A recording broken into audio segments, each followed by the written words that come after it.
अपने काम के लिए मुसलमानों को बदनाम करने वाले अंधभक्त कान खोलकर ये सुन ले। महाकुंभ में महिलाओं के नहाने और कपड़े बदलने वाले फोटोज और वीडियोस लेकर उनका भाव लगाने वाले, उन्हें बेचने वाले कोई और नहीं बल्कि हिंदू युवक ही निकले हैं।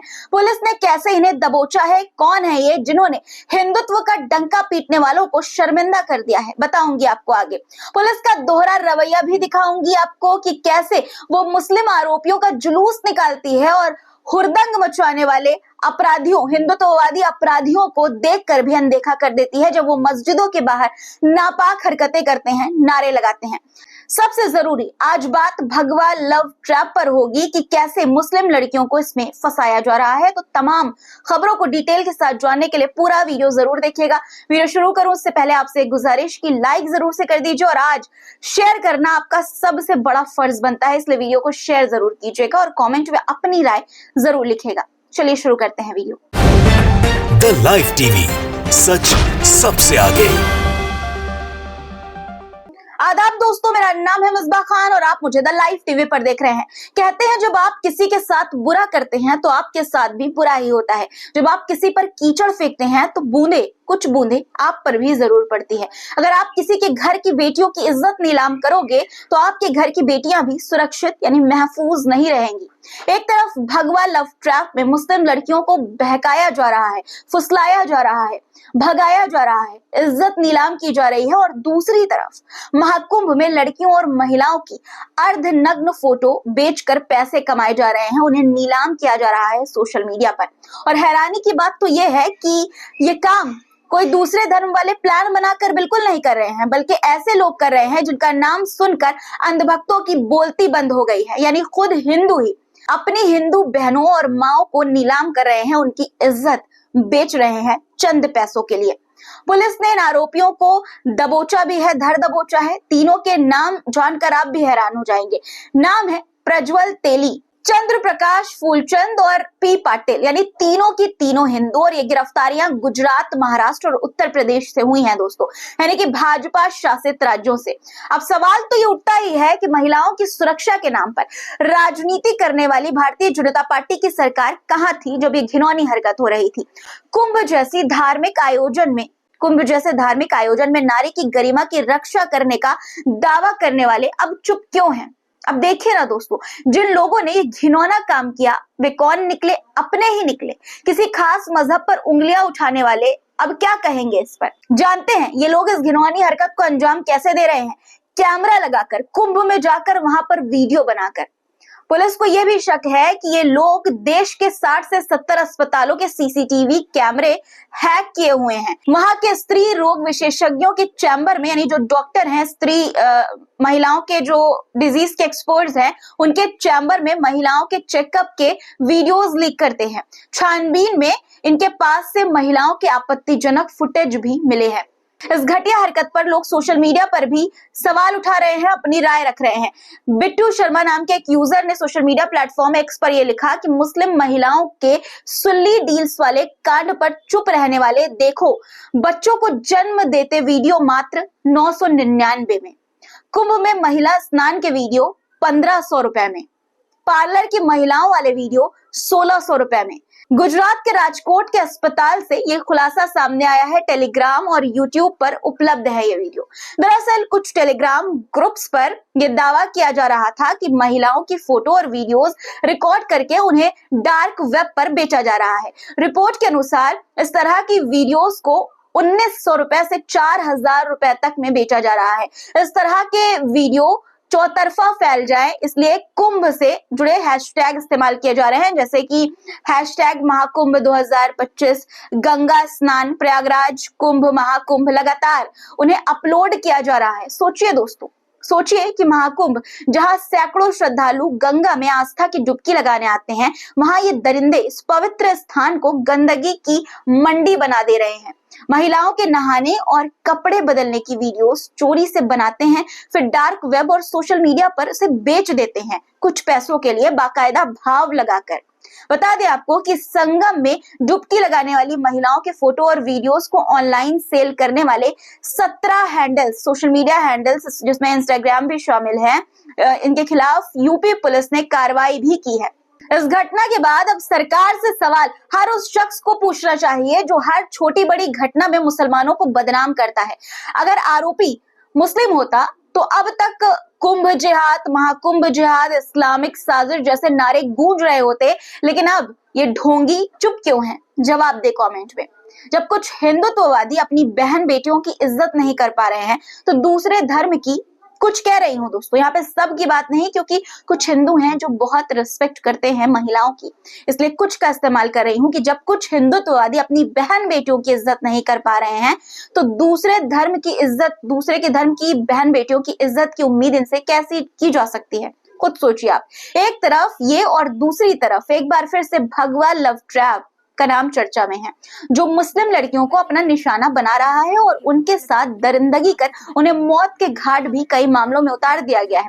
पिछले साल की एक ऐसी घटना है जो रोंगटे खड़ी कर देने वाली है। बताऊंगी आपको ये घटना, उससे पहले भगवा लव ट्रैप में फंसाने वालों की दलील आपको सुनाना चाहती हूँ कि हिंदुत्ववादी किस तरह से प्लानिंग प्लॉटिंग कर रहे हैं और लड़कों को, जो हिंदू लड़के हैं, उन्हें लालच दे रहे हैं कि भाई मुस्लिम लड़कियों को फंसाओ, उनके साथ रिलेशन बनाओ, उनसे शादी करो और तुम्हें पैसे देंगे। खुद सुन लीजिए आप। जो भी हिंदू समाज का व्यक्ति, हिंदू धर्म का व्यक्ति, चाहे वो ब्राह्मण हो, चाहे क्षत्रिय हो, चाहे वैश्य हो, चाहे वह शूद्र हो, वह किसी भी मुस्लिम युवती के साथ शादी करेगा तो अखिल भारत हिंदू युवा मोर्चा के किसी भी जिला कार्यालय पर जाकर के 2.5 लाख का चेक और 6 महीने उनके रहने की व्यवस्था, उनके खाने की व्यवस्था और उनके पूरे सुरक्षा की जवाबदारी अखिल भारत हिंदू युवा मोर्चा लेगा। यह हिंदुत्ववादी संगठन से जुड़ा हुआ व्यक्ति ऐलान कर रहा है कि हिंदू धर्म के किसी भी जाति का व्यक्ति अगर मुस्लिम बच्चियों को भगवा लव ट्रैप में फंसाकर शादी करता है तो 2.5 लाख रुपए के साथ 6 महीने रहने, खाने एवं उनकी सुरक्षा की व्यवस्था भी की जाएगी। ये लोग अपनी बहन बेटियों की इज्जत बचाने के लिए काम नहीं करते, तब ये आगे नहीं आते। महाकुंभ में जो हो रहा है उस पर ये लोग कुछ नहीं कहेंगे, कुछ नहीं बोलेंगे, लेकिन मुस्लिम लड़कियों की इज्जत उतारने के लिए सबसे पहले आगे आते हैं ये लोग। दोस्तों समझ सकते हैं आप इनकी किस तरह की गंदी मानसिकता है इनकी। पिछले साल भगवा लव ट्रैप का रोंगटे खड़ा कर देने वाला मामला यूपी के बहराइच से सामने आया था दोस्तों। शिवा नाम की एक मासूम लड़की, जिसे प्यार के नाम पर अरुण नाम के एक लड़के ने धोखा दिया, उसे अपने प्यार के जाल में पहले फंसाया, उससे मीठी मीठी बातें की और फिर उसके बाद उसके साथ दरिंदगी की, उसकी इज्जत को नोचा गया और जब उसने शादी की बात की तो उसके गले पर तेजधार तलवार से वार कर दिया गया, उसे मौत के घाट उतार दिया गया। लेकिन ये सिर्फ एक केस नहीं था, ये एक साजिश थी, एक प्लान था और इस प्लान का नाम था भगवा लव ट्रैप, जिसका मकसद मुस्लिम लड़कियों को फंसाकर उनका इस्तेमाल करना, उनके परिवारों को तबाह करना और पूरी कौम को कमजोर करना है। अब सवाल यह है कि मुस्लिम लड़कियां इस खतरे से कैसे बचें, इस भगवा लव ट्रैप को नाकाम कैसे करें। इसके लिए कुछ जरूरी बातें जान लीजिए जो मैं आपको बताना चाहती हूँ, ध्यान से सुनिएगा। पहचानिए कि आपके आसपास कौन है। कोई दूसरे धर्म का लड़का आपको जरूरत से ज्यादा अटेंशन दे रहा है, हर चीज में दिलचस्पी ले रहा है, तो सावधान हो जाइए, दिमाग के घोड़े दौड़ाइए और थोड़ा सा डिस्टेंस बनाइए। सोशल मीडिया पर सावधानी बरतें, अनजान लड़कों, खासकर जो दूसरे धर्म के लड़के हैं, उनसे दोस्ती करने से थोड़ा बच्चे आज के इस माहौल में। सब ऐसे नहीं होते लोग, दोस्ती लेकिन लिमिट चीजों की होनी चाहिए। अपनी निजी जानकारी किसी से साझा कतई ना करें। परिवार और दोस्तों से जुड़े रहें। किसी भी अनजान शख्स से रिश्ते को लेकर अपने घर वालों से चर्चा करें। दोस्ती भी है तो डिस्कस करें, बहनों से, भाइयों से या फिर जिनसे भी आप कंफर्टेबल हैं उनसे डिस्कस करें। अब एक वीडियो भी आपको दिखाना चाहती हूँ जो मुस्लिम लड़कियों को जरूर सुननी चाहिए, सुनिए। हर एक बंदा जानता है, हर एक बंदी जानती है भगवा लव ट्रैप के बारे में, किस तरह से वो आपको अपने घर में फंसा रहे हैं, वो मुस्लिम अल्फाजों को यूज कर रहे हैं, लाइक अल्हम्दुलिल्लाह, इंशाअल्लाह, अस्तगफिरुल्लाह ना माशाअल्लाह करके। तो अब आपको क्या नजर नहीं आता?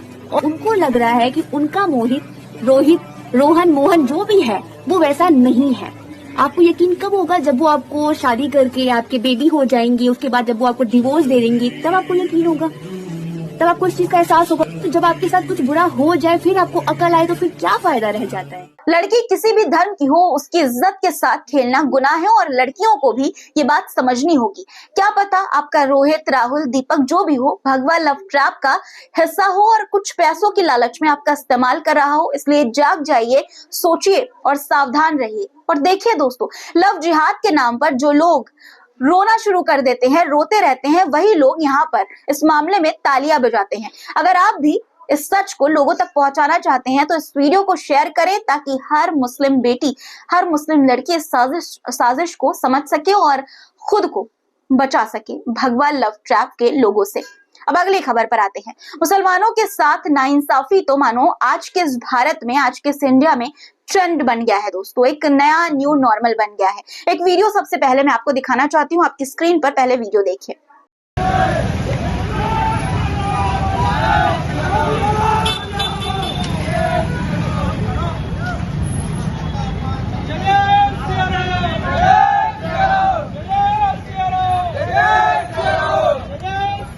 मध्य प्रदेश के देवास का ये वीडियो है जहां पर दो मुस्लिम युवक मोहसिन और अकबर को नर्मदा परिक्रमा यात्रा पर कथित रूप से थूकने के आरोप में पुलिस ने गिरफ्तार करके उनका जुलूस निकाला।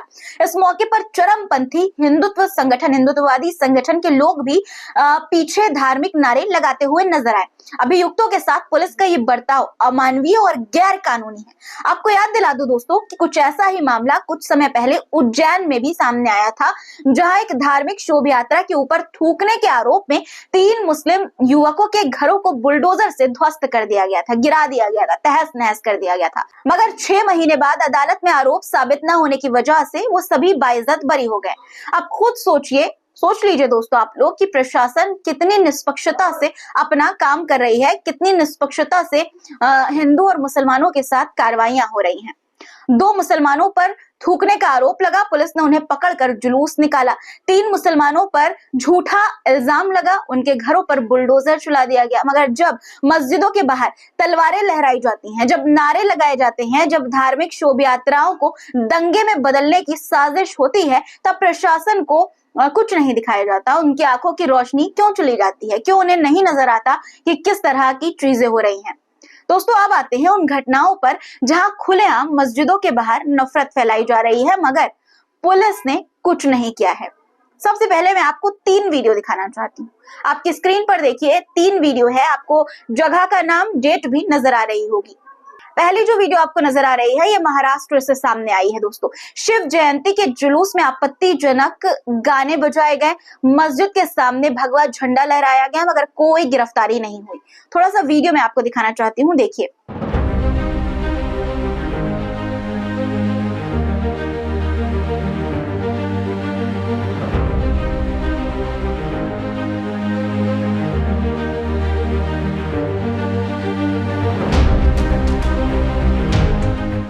दूसरा जो वीडियो है ये बिहार जमुई से सामने आया है जहां पर मस्जिद के सामने तलवारें लहराई गई, गोहत्या बंद करो के नारे लगाकर राम मंदिर की वर्षगांठ को दंगे में बदलने की कोशिश की गई मगर प्रशासन ने आंखें मूंद ली।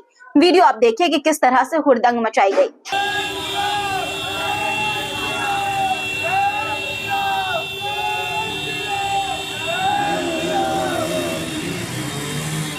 तीसरा वीडियो जो आपने देखा वो चाणक्यपुरी कॉलोनी हैदराबाद से सामने आया है। इशा की नमाज के दौरान हिंदुत्ववादी तलवारें लहराते हुए मस्जिद अशरफ के सामने पहुंचे और आपत्तिजनक नारे लगाने लगे। वंदे मातरम गाना होगा वरना यहाँ से जाना होगा, इस तरह के नारे लगाए गए मगर पुलिस ने कोई कार्रवाई नहीं की इनके खिलाफ। अब सवाल ये है कि जब मुसलमानों पर आरोप लगे तो गिरफ्तारी, जुलूस, बुलडोजर, मगर जब हिंदुत्ववादी नफरत फैलाते हैं तो कानून अंधा क्यों हो जाता है? क्यों उसकी आंखों पर पट्टी बन जाती है? क्या इस देश में मुसलमान होना जुर्म हो गया है? क्या ये वही संविधान से चलने वाला देश है जो समानता और न्याय की बात करता है? या फिर अब देश में कानून का राज्य नहीं बल्कि भीड़ तंत्र का शासन होगा? क्यों मुसलमानों को बिना सबूत सजा दी जाती है मगर नफरत फैलाने वालों को सत्ता का संरक्षण मिलता है? क्यों एक मजहब के लोगों को डराने धमकाने की साजिश हो रही है? और सबसे बड़ा सवाल, कब तक ये चलेगा? दोस्तों आपको क्या लगता है? आपकी राय कमेंट में जरूर लिखिएगा। चैनल को सब्सक्राइब नहीं किया है तो कर लीजिए, वीडियो को ज्यादा से ज्यादा शेयर करिए। आपसे बस यही गुजारिश है। फिर मुलाकात होगी, तब तक के लिए खुदा हाफिज।